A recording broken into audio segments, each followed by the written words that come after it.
सुरुवातीला ओबीसी नेत्यांमध्ये फूट पडली असून या संदर्भातल्या टॉप 9 बातम्या पाहूयात। धनंजय मुंडे आणि जरांगेंच्या वादात करुणा मुंडेंची उडी। धनंजय मुंडेला प्रतिज्ञापत्र कळतं का? करुणा मुंडेंचा सवाल। जरांगेंना जीआर तरी कळतो का असं विचारणाऱ्या धनंजय मुंडेंवर करुणा मुंडेंचा निशाणा। मला निवडणुकीत पाडतो म्हणतो, 1,44,000 निवडून आलो। बीडच्या सभेत मुंडेंचं वक्तव्य तर बूथ कॅप्चरिंग करून मेलेल्यांचं मतदान करून तुम्ही निवडून आलात, करुणा मुंडेंचा पलटवार। धनंजय मुंडेंविरोधातील सर्व पुरावे घेऊन करुणा मुंडे माझ्याकडे आल्या होत्या, पण मी बाईच्या आडून लढणारा माणूस नाही, माझ्यात समोरासमोर लढण्याची हिंमत। मनोज जरांगेंचा निशाणा। फडणवीसांनीच भुजबळांना ओबीसी नेत्यांवर टीका करायला सांगितली का? स्टेजवरून भुजबळांनी आमचीच उणीधुणी का काढली?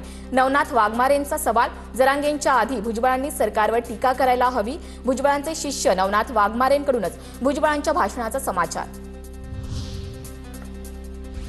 वडेट्टीवारांची जुनी क्लिप दाखवत भुजबळांचा निशाणा तर मला टार्गेट करण्यासाठी भुजबळांना माझ्यावर सोडलं। जरांगे पुराणसोबत जीआर काढल्यानं सरकार पुराणही वाचा, वडेट्टीवारांचं आव्हान।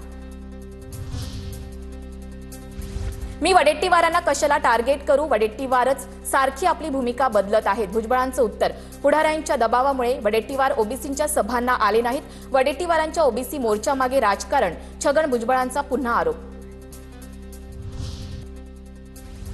भुजबळांच्या अंबडच्या सभेत कोयता काढण्याची भाषा, मराठा ओबीसी लढाईत कोयते तलवारीची भाषा करून काय मिळणार? वडेट्टीवारांचा सवाल तर कोयतेची भाषा झाली म्हणून दुसऱ्या मेळाव्याला गेलो नाही, वडेट्टीवारांची प्रतिक्रिया। गोपीनाथ मुंडेंचा वारसा म्हणून गरीब ओबीसींसाठी काम करा, भुजबळांचा धनंजय मुंडेंना सल्ला। मंत्रीपद हे अळवावरचं पाणी असल्याचंही वक्तव्य। भुजबळांनी आधीही असे अनेक मेळावे घेतलेत, बीडमधील मेळाव्यातूनही भुजबळांनी त्यांची भूमिका मांडली असावी, पंकजा मुंडेंची प्रतिक्रिया।